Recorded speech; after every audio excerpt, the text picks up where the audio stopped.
You're listening to the Australian Army Training and Doctrine Podcast.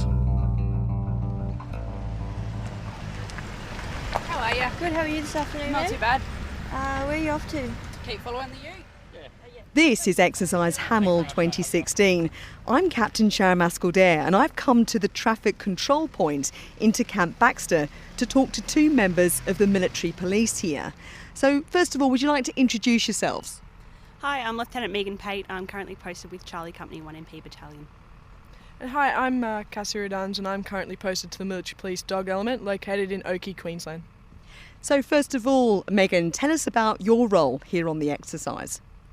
So I'm actually an Army Reservist and I'm here at the moment working with BCC. So our role is in a white force role and we sort of look at the traffic moving around on the civilian roads external to the training area just to make sure that the traffic flow is going well and it's also a safety mechanism there if we do have a pause X so that we know that everyone is in or out of the training area so that we can keep an eye out on the safety and security for everyone.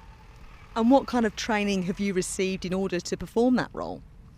So initially, as a general service officer, we go through 5 stages of training, which is residential blocks, and that includes Kapuka, 3 residential blocks, and then a final culminating one in RMC Duntroon for a month.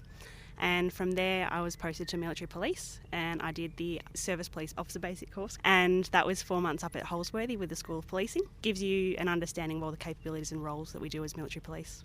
You mentioned you're an Army Reservist, so what do you do in your civilian life? I'm actually a forensic scientist, so at the moment I'm doing some work with the Victorian Institute of Forensic Medicine, and that's in an anthropology role, just setting up their skeletal remains collection, and so that sort of ties in with my studies to the military policing role, obviously with the forensic element of the investigations.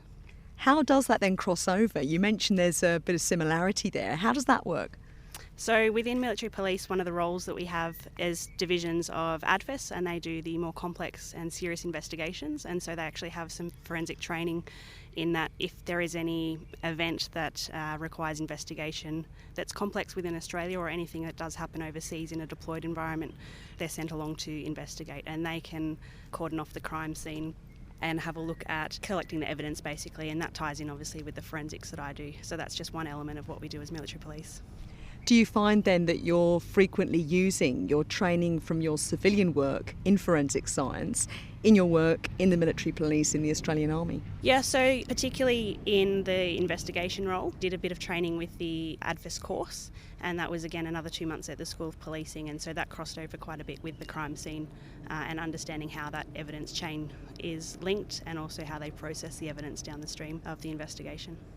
For your personal and professional development then, what do you expect to get out of an exercise such as Exercise Hamel? In this role, we're doing a white force role, so it's really good just to get the perspective. It's actually the first Hamel that I've been involved with, so it's been a really good opportunity to understand how it all links together. So I see how that links in with both the Blue Force and also the opposition forces, and just understanding how it all works together, really. And so I've been quite lucky being in ex-con to see how that sort of works at the top level. So it's good to see we have the commanders update briefs each morning, so being able to be there and listen to how all the different elements, how all the different units, culminating in an exercise that everyone's involved with defence-wide. You talk about the fact you're involved in a white force role in your current position here at Exercise Hamel, but how do the military police as a whole fit into the exercise? So we have dual roles here as military police. So in the white force role, we're doing that security and also the traffic management of the area. We also have policing roles in the DPU, which is domestic policing unit. So that's another group within our corps, and they're doing a lot of just security. So if there's any minor crimes or anything like that that goes on, just your general duties policing kind of role. We also have teams that are in the box, so to speak, and they're part of Blue Force, which Cassie's been part of earlier in the week, and they're actually part of the exercise in the training scenarios and doing what they would do out in the field. Cassie Radunz, what kind of role have you been performing then here at Hamel? So currently I'm here as the Military Police Dog Element Section Commander, so I provide that overall command element to my team of 6 MPDs that I currently have in play within Exercise Hamel. And how many dogs are you working with? I have 6 total MPDs located here in Exercise Hamel, providing 1 brigade that external asset. And what do the dogs do?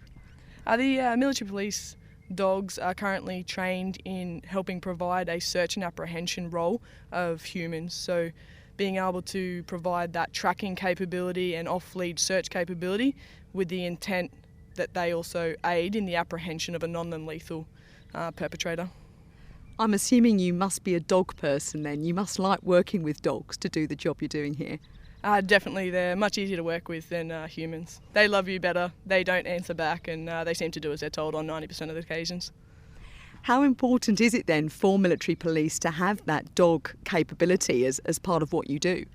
I think it's very important for us to hold that capability, because that capability provides us the opportunity to have the non-lethal use of force there to utilise the dogs to apprehend someone instead of resorting to those high-end lethal force options when not necessarily needed. And what kind of training have you received in order to work with dogs in the military police? Yeah, so handlers go through a 3-month basic or military working dog basic course that's located in Amberley under the RAF overarching stream.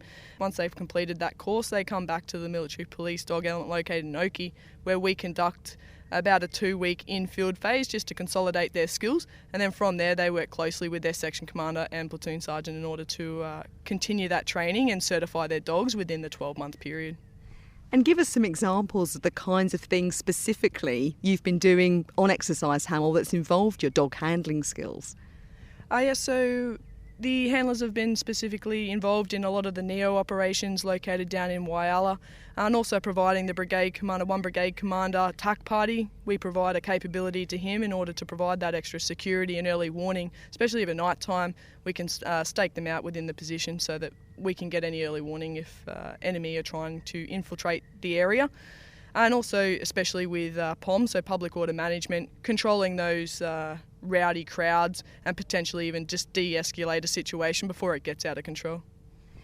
And what have you found has been the advantage of being part of an exercise like this in terms of your own personal and professional development in your job?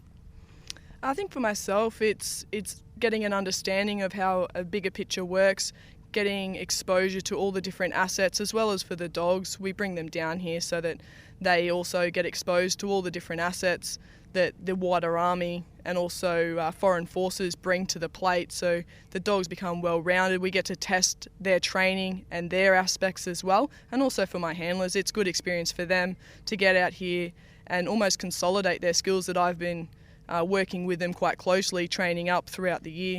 It gives them an opportunity to test those skills and just to hone in those fine art skills and brief their commanders on an end result. As somebody in the military police, have you had much to do with the other nationalities who are part of the exercise? We've got US forces here, British, New Zealanders. Personally myself, no, but I have managed to detach 2 dogs to Battle Group Chromite throughout the exercise. So that's been a really interesting experience for my handlers, given that they do currently wear a different uniform to us within Australia. The military police dogs are trained in order to detect the differences between our uniform and potentially a threat wearing different uniforms. So working closely with another foreign force that does wear different uniforms to us does provide a little bit of friction, and also being able to adapt to that, notating that the dog may not always see that person as a friendly co-partner, I guess, working alongside with you. And what about the dogs themselves? How do they get trained? The dogs themselves, so how we train them is usually for us, it just depends. Occasionally we get them from the RAF Amberley breeding cell located there. They train the dogs up to, depending, 18 months of age, just depending on how they go before they come across to us. Or we also purchase from local breeders within Australia, and they are normally given up to 18 months worth of training through that breeder. And then upon coming to us, we just assess those skills and build from there, teaching them their basic commands in obedience, but also putting that tactical picture and mindset within the dogs. How do you turn an ordinary dog, though, into a military police dog? You can't really train an ordinary dog to be a military police dog. However, the military police dogs do come from a genetic line that is designed for working dogs, i.e. German Shepherds and Belgian Shepherds. So realistically, the dog does have to have those genetic lines in place in order to become a military police dog, but it all comes down to those fundamentals in there so that as they grow older, they develop into a military police dog. And from what you'll see on Exercise Hamel, what do you think the dogs get out of it? The military police dogs themselves, well, they get to experience a different environment, which is very, very different to Okie. Also, they get to experience being around a numerous amount of different people, wearing different equipment, different sounds, smells, providing them that opportunity to get used to a different environment, get used to working with and around such a large quantity of people, aids in their training so that they feel more confident and can perform their job no matter what their surroundings are and no matter who is around. They understand what their job is and what they need to do. And final question has to be, do you have a dog? Yes, I do. I'm currently looking after MPD Jax as he's just had some minor surgery. So I look after him until he's fit to go back into the field environment. And outside of Army, do you have a dog? Yes, I have my old working dog. She was retired to me at the end of last year due to medical reasons. So I've kindly taken her under my wing and she resides with me in my home. Corporal Cassie Radunz and Lieutenant Megan Pate, thank you very much. This is Captain Sharon Mascall-Dare reporting from Exercise Hamel 2016. This podcast is produced by the Australian Army and is copyright the Commonwealth of Australia.